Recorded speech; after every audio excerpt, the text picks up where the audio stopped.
I'm Alice. I've got Crittall and Hill design studio, which is based in Woodchester. I am here to talk to you about some things that you can do to your home that is a kind of sliding scale on your budget, some really simple things that everyone can do themselves with a very small budget, up to sort of slightly larger scale renovation things, and what to kind of think about and where you should prioritise your spend when you're doing a renovation.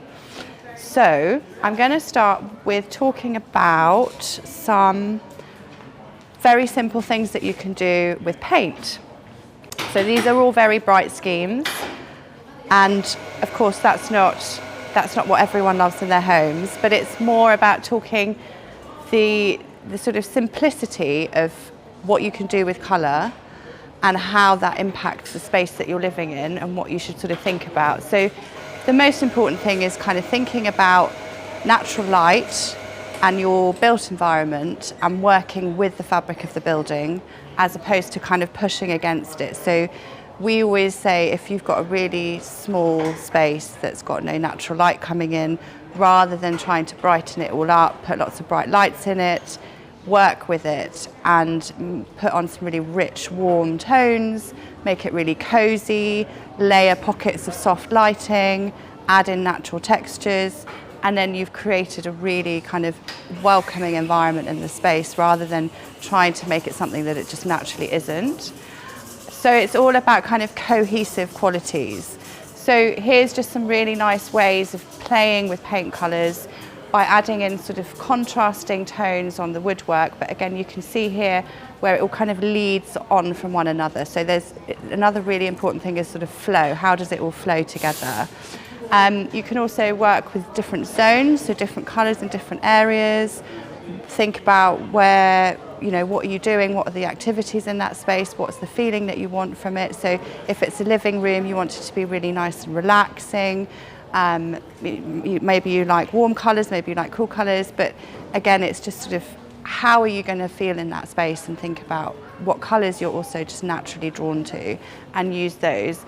And then also play with different finishes, so you know, add in a gloss somewhere for just a little bit of a contrast. You don't have to always have everything really matte, and just play with the different finishes that you can get with the paint to kind of create a sort of more of a layered space, a bit more energy in it.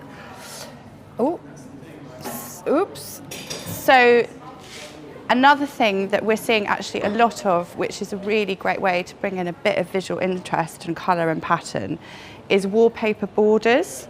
So you can still have a really neutral envelope of the room, but if you want to bring in a bit of pattern or colour, you can just have these really great little areas that you want to highlight with a border without the kind of commitment and spend of a full room of pattern, and that can sometimes feel a bit overwhelming. So this is a really great way to kind of play with those elements. Also you can look at different kind of paint finishes. So this is obviously a very bold space. We designed this and it was a basement area, and it was really dark. It didn't have any natural light coming in. So again, we were just playing with that, and it was a thoroughfare. So the other thing is, going back to thinking about the use of space, if it's somewhere you're not going to spend loads and loads of time in, so like a downstairs toilet, for example, is a really great place where you can go a little bit mad, be a bit adventurous, put in some bright colour, put in some wallpaper, whatever. Same with sort of staircases or little passageways. And here we actually did a polished plaster finish on the wall, but you can achieve something quite similarly yourself with the lime paint, which also has really good environmental properties. It improves the air quality, it is mold resistant, and there's just a long list of benefits of using a lime paint, for example, and it creates this lovely kind of slightly textured effect on the wall. And then there's a sort of really bold thing you can do by just painting your woodwork a really bold, bright colour if you wanted to bring kind of some really playful elements into it. So these are all kind of just little ideas of what you can do with paint. You can also just keep it really simple, but it's a really good starting place if you don't want to commit to a big spend. And I would say just experiment as well. People get quite nervous about paint colours. You know, is this the right colour? Is it going to work? And actually, there's so many things you can do with it, but you can also just keep it really simple and don't be scared to try it.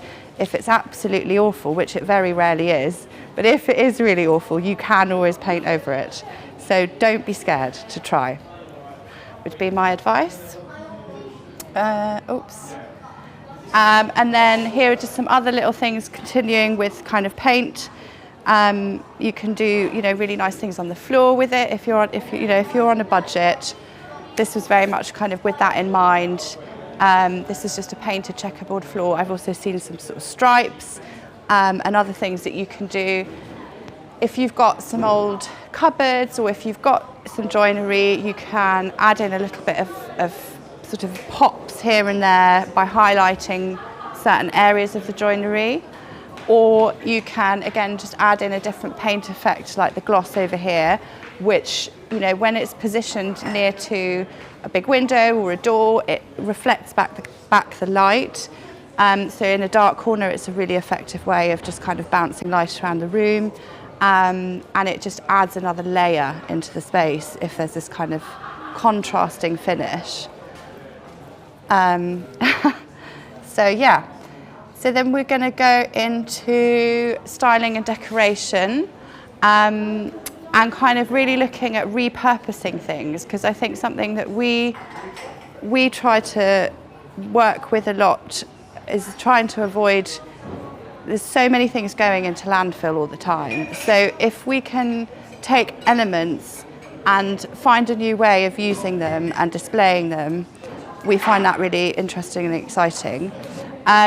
And this is something that we've actually done on a recent project where the owner had this beautiful quilt that her grandmother had sewed for her when she was a baby.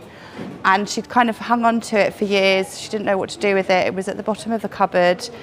And we framed it. And now it's this great big kind of beautiful piece of art in their kitchen behind a bench. And every time they walk past it, you know, she sort of has a memory and it just brings her joy when she sees it. So that's a really nice thing that you can do, whether it is a quilt or a piece of fabric that you've picked up at a flea market, or, you know, something like that, or a wall hanging or a tapestry, whatever. Just frame it and put it on a wall and it becomes this really beautiful piece of art that also has a really emotive quality to it.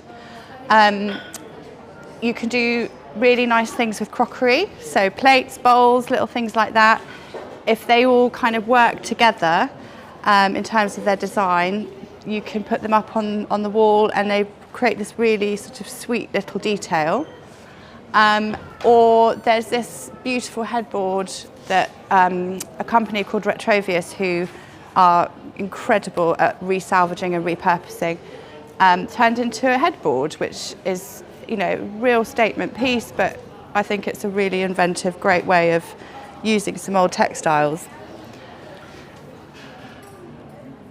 So then continuing with this theme, just some other ideas. There's a great lady called Lucy Bathurst who works with old bits of fabric and makes window treatments, so curtains and blinds. She works with sort of antique lace, all sorts of vintage things. And again, talking about on a budget, you know, if you're handy with a sewing machine and you've got some really nice fabrics lying around that you've collected over the years, but they're sitting in a cupboard, you're not quite sure what to do with them, rather than chucking them out, you could actually turn them into a really beautiful, either a blind or a curtain or even a bedspread, something around the home that again has this kind of very personal quality to it. And then this is something we're seeing a lot of at the moment as well, which I love, which is taking an old piece of furniture and repurposing it as a vanity unit. And it adds a really kind of authentic feel to the space. It's really one of a kind. It stands out, or it can blend in depending on what you put around it. And it's fairly easily done with a good plumber working in conjunction with you. So I think it's reimagining something instead of just kind of going, oh, well, this old sideboard, what do we do with it? chuck it out, you can turn it into something really interesting. Oh, not getting the hang of this scroll. So now the other sort of key aspect and element to lots of people's homes is storage and lack thereof, and especially in kind of smaller Cotswold cottages. Often there's kind of, hobbled together bits of joinery, and I appreciate not everyone has got the budget to have something bespoke made, but you don't have to kind of do a great big production. You can just take little sort of corners, little pockets of empty space like they've done here, where it's just the end of a bed, but that's a really good place, an opportunity to build something that's really practical and add a pop of colour to it, so it becomes it just enhances the space and it becomes a really interesting feature. And I think, this is something that is not a huge investment, but it would bring a lot in terms of the function of the room. So it's worth investing, it's worth considering. And again, here we've kind of, this is kind of where the benefit of working with a designer or an architect kicks in, because when you're looking at kind of renovation, if you're working with an architect or a designer, you can discuss, little pockets. Where can I add more storage? What detail can I make here? So they've just made this window reveal a bit deeper to accommodate the shelves, and it just creates a really lovely little architectural detail, little pocket, and also really practical. So, and I think that's the key about storage is, it kind of needs to be away and out of sight, but you can have these little pockets where you see things, and it just then becomes visually a really interesting detail in the room, and again adds sort of layer to it, which is nice. And then also just looking at kind of older houses. I mean, this is something that we've actually got in our house, where it's this kind of weird thoroughfare, non-space between one room and another, from an old bit of house into the extension, and it's in the eaves. And so we've done something really similar, where you can just sort of add in a curtain and instantly you've enclosed something, softened it, and it becomes a really cosy corner. And so suddenly there's a spare room. Who knew that was, yeah, exactly. You could put a little kind of seat in there, a little bench area, have a little reading corner if you've got children, or even for yourself. So yeah, just kind of think about the architecture of the building and finding little pockets to play with. And then just kind of talking more about specifically what you can do with joinery and what you can do with shelving. There's kind of different treatments here, but it's kind of all about displaying, and here they've just used one colour for everything. I appreciate this is quite a bold colour. You don't have to do it in a bright, you can do it in a neutral, you can do it in a dark tone, but effectively it's about treating everything in the same. And so the shelves then don't stand out, they don't become the feature, it's what you put on them that is the visual interest. And actually that's a really nice way of kind of showing off your character a bit, your personality, the things that you surround yourself with. If you've got, something that you picked up years ago or that you were given, it's sat in a cupboard somewhere at the back behind some cups. Do a little area where you can display it, and it's the same. We did this kitchen project and we added in these floating shelves so that you can kind of choose your most favoured items and have them out on display. And by doing that, it sort of has a bit of a curated feel, but it's also just a really nice way of showing off your personality and what you like to surround yourself with, without it being too kind of cluttered and busy. And also artwork. Always put some nice artwork in your kitchen and your bathroom, because it's somewhere where you spend a lot of time. You want to be able to look at some nice things. So put a nice picture up. And joinery details, I mean, that's something that we do a lot with clients, is that we'll work with them to design like a joinery package, working with the joinery companies and finding ways to just bring in a bit of interest and detail, so it's not just a flat cupboard, that there's something kind of visual interest to look at that you can enjoy, rather than it just being about the function and the practicality of it. So yes, that's kind of the key things that I would say when you're looking at kind of budget, and all the rest of it is kind of colour, how you're treating your walls, and having it all flow cohesively whilst thinking about the different zones. Your display, what you're putting up on the walls, repurposing some items, thinking about what you've already got and how you can make that part of your home rather than putting it away in the cupboard, and then talking about cupboards, storage, how do you want it to look, having some areas where you can also add visual interest whilst also being really practical. Those are the kind of 3 things. Yeah, so I think that's the end of my presentation. Amazing.